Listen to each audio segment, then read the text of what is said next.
Welcome back to my YouTube channel make way to science. ये video उन सभी बच्चों के लिए बहुत इंपॉर्टेंट है जो आईसीएसई 10th बोर्ड का एग्जाम देने वाले हैं। ये वीडियो फिजिक्स सब्जेक्ट के ऊपर है जो कि बच्चों को काफ़ी डिफिकल्टी देता है, मेरे को पता है।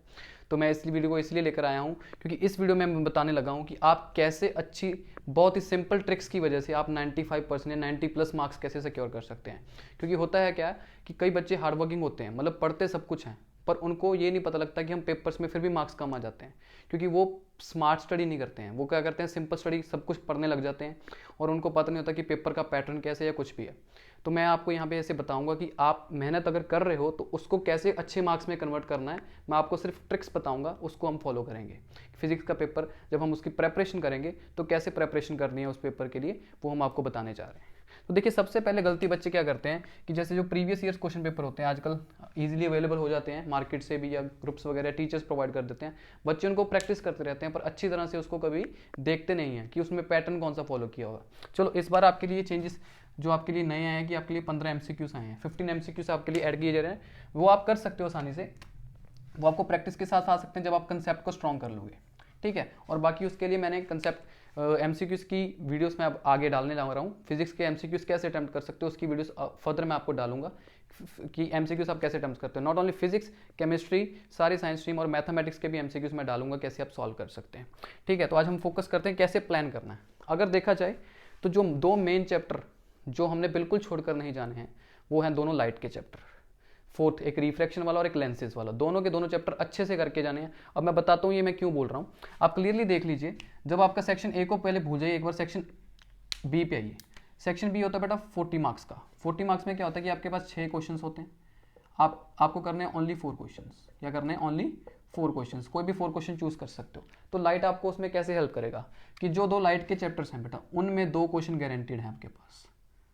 आपके पास 2 क्वेश्चन क्या है? गारंटेड। तो 2 क्वेश्चन तो आपके यहाँ से पिक हो गए सेक्शन बी के। तो देखिए 20 मार्क्स का पेपर आप सिर्फ 2 चैप्टर पढ़ के आराम से गेन कर सकते हो। और लाइट उनका कंसेप्ट दोनों का सेम ही है। अगर आपको एक चैप्टर आता है तो दूसरा चैप्टर भी आप इजीली कवर कर सकते हो। तो लाइट का हो गया। नेक्स्ट चैप्टर जो मैं आपको रेकमेंड करूंगा कि प्लीज आप छोड़ के मत जाना, वो 3 चैप्टर हैं और ईजी हैं। क्यों मैं रेकमेंड कर रहा हूँ? फोर्स, वर्क एनर्जी, पावर और मशीन्स। अब मैं क्यों कर रहा हूँ आपको मैं बताऊंगा। देखिए अगर हम देखें कि यहाँ पे एक क्वेश्चन अटेम्प्ट हो जाएगा, पहली बात तो इसका, क्योंकि इन तीनों का कंबाइन होकर एक क्वेश्चन आना बेटा 10 मार्क्स का सेक्शन बी में। तो आपका 3rd क्वेश्चन सेक्शन बी से अटेम्प्ट हो जाएगा। प्लस ये मैं क्यों बता रहा हूँ कि ये चैप्टर मत छोड़ना, ये आपको चैप्टर इजीली आ सकते हैं। क्योंकि रीजन बताऊँ, क्योंकि सेक्शन ए में अगर आप देखोगे तो 11 मार्क्स का इसमें से पेपर आता है।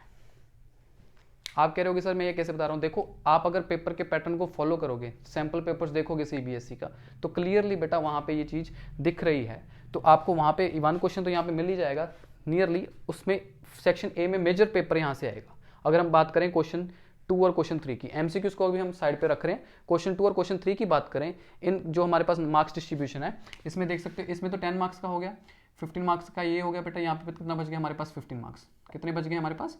15 मार्क्स। अब जो 15 मार्क्स में से ये 25 मार्क्स हैं टोटल, ये 25 मार्क्स में से हमारे पास 11 मार्क्स तो देख लो आपको वर्क एनर्जी, पावर और मशीन 3 चैप्टर दे देंगे। तो अभी हमने कितने चैप्टर पढ़े हैं? पहले 5 चैप्टर। और पहले 5 चैप्टर से आप देख लिए 30 मार्क्स यहाँ से कवर प्लस 10, 41 मार्क्स कवर हो चुके हैं। तो जो मेरे भाई हैं जो थोड़ा सा मतलब कि डर रहे हैं कि वो फेल हो सकते हैं पेपर में, तो आप अगर ये चैप्टर भी कर लोगे तो आप कहीं पर भी फेल नहीं होगे। क्लियर? उसके बाद मैं आपको रेकमेंड करूंगा कि आप पेपर कैसे, तो सबसे पहले ये पेपर की प्रिपरेशन करोगे तो ये स्मार्टली करना है। नेक्स्ट चैप्टर जो बहुत इंपॉर्टेंट है, मैं कहूंगा कि आप साउंड करो, क्योंकि साउंड एक इजी चैप्टर भी है, बच्चों को इजीली समझ में आ जाता है। और होता क्या है कि उसके साथ सिर्फ रेडियो एक्टिविटी का 1 या 2 नंबर का क्वेश्चन आता है, ठीक है। नहीं तो कई बार क्या होता है कि साउंड का पूरा एक क्वेश्चन अटेम्प्ट पूरा आ जाता है। तो आप देख सकते हो कि 1 क्वेश्चन साउंड से होगा, तो यहाँ पे 4 क्वेश्चन तो आपके यहीं पे अटेम्प्ट हो चुके हैं।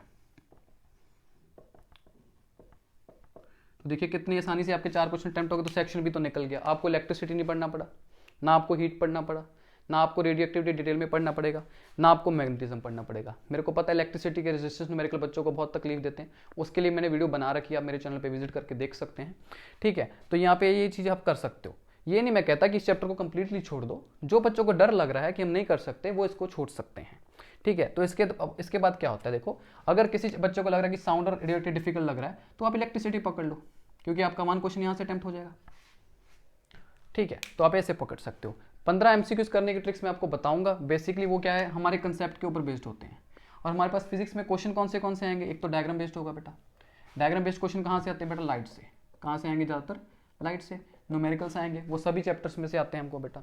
रीजनिंग क्वेश्चंस भी आते हैं, जैसे लेटेंट हीट की रीजनिंग होगी या सारी जो की रीजनिंग होगी, जैसे स्पेसिफिक हीट कैपेसिटी की रीजनिंग के क्वेश्चन बहुत इंपॉर्टेंट है, ठीक है। तो रीजनिंग वाले क्वेश्चन, इस तरह के क्वेश्चन टाइप हमारे सिलेबस में पेपर में रहते हैं, ठीक है। तो आपको क्या करना है, प्रीवियस 10 ईयर्स के साथ प्रैक्टिस तो करनी है, पर उसका पैटर्न भी फॉलो करना है कि आप देख सकते हो कि क्वेश्चन कैसे हो रहा है, कैसे उनके रिपीट हो रहे हैं, ठीक है। तो 10 ईयर्स आप कर सकते हो आसानी से, पहले वो हो जाएगा क्लियर। उसके बाद अगर सेक्शन ए की तरफ आऊँ, ठीक है, तो लाइट का आपको यहाँ पे भी 2 नंबर का बोनस मिल जाएगा, क्योंकि लाइट का पेपर यहाँ से भी 2 या 3 नंबर का तकरीबन आ जाएगा।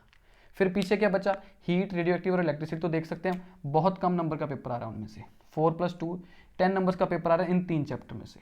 तो जो तो बच्चों को ये चैप्टर डिफिकल्ट लगते हैं तो वो ये चैप्टर छोड़ सकते हैं, आसानी से वो अपने 60 to 65 नंबर्स टारगेट कर सकते हैं 80 मार्क्स में से।